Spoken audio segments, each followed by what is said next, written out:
Hey everybody, welcome for your first episode of our first official episode of One Cup at a Time. I'm Adam Sechrist, and I just wanted to take some time and talk about this verse, 2 Timothy 1 and 7. It says, "For God hath not given us a spirit of fear, but of power and of love and of a sound mind."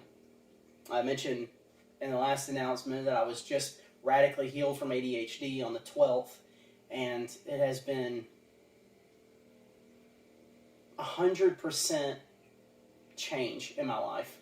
It's just the stillness of God is just, it is remarkable. And peace just constantly, and I've never heard the voice of God with more clarity. So it has totally changed my relationship with God, and not that we didn't talk before, but even more so now. And it's just been, what a blessing it's been. But let's get into this verse. I suppose for my own journey, it plays a lot into power. And when I first came to the Lord, to be totally transparent, honestly, my first intention was to seek God for power. I wanted to know, what can I do to help change the world? Not necessarily get what I want, but to be able to get some form of power, and I had it modeled for me in an amazing way. I had some powerful men and women of God. My grandmother, Nani, we all called her Louise, she was our Moses. I mean, she just prayed and heaven would part, and she had stories that would blow people's minds, but she just had such a beautiful, quiet, fiery spirit. But she was by far the one person that I knew that was a Christian that knew how to have fun with her faith. And it just had such an amazing walk with God that made other people not just want to know her, but you felt when you left her presence that you were a little bit closer with God himself. And that was something that was life-changing for me. And I said from the youngest age, I want to be that person for someone else. Knowing that I had all these great examples, that I wanted to be the example for somebody else that could model that a relationship with God is not just for show. It's not just for being humble. It's not just for being a good moral person. But that there is a quiet stillness, but there's something scary about God. I stand by this. I've never heard anybody really talk about this. But the fear of God is probably the most avoided subject in the church besides the Holy Spirit, which we'll get into a little bit later. But I found myself just blown away. I've just had so many amazing experiences with God that have just humbled me to my core, and things that I just still live by, even to this day. And I stand by the fact that the only people that are not afraid of God, Christians included, are the ones that haven't met him.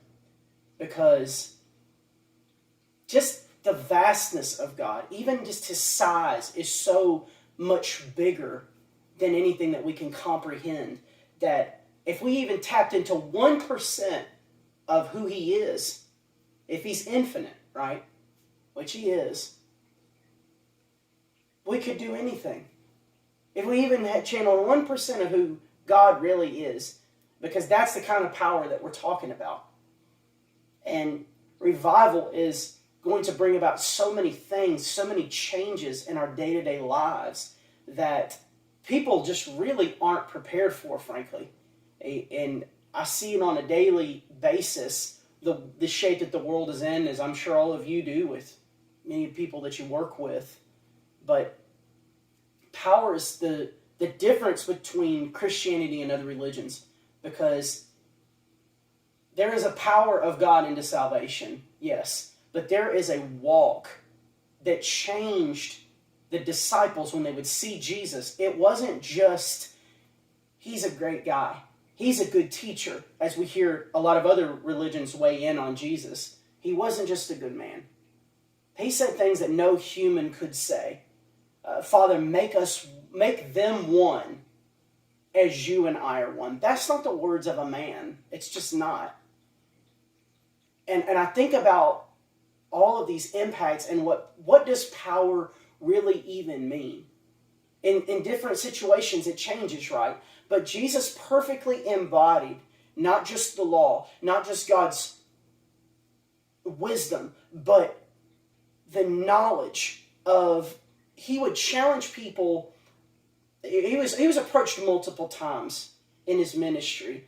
And whenever people would challenge Jesus' head about, what would you say about this? What would you say about this? He would immediately turn it around and challenge their heart and would say, listen, you're sitting here talking to me about the Sabbath and whether it's okay to heal. But at the same time, you would be more merciful on your own animal than you would your brother. You're the one that needs to examine yourself. And that's what I'm constantly faced with every single day, that I believe that chipping away, that's what builds power in Jesus, is that revelation that every single day, I'm not trying to be better than my pastors. I'm not trying to be better than my peers.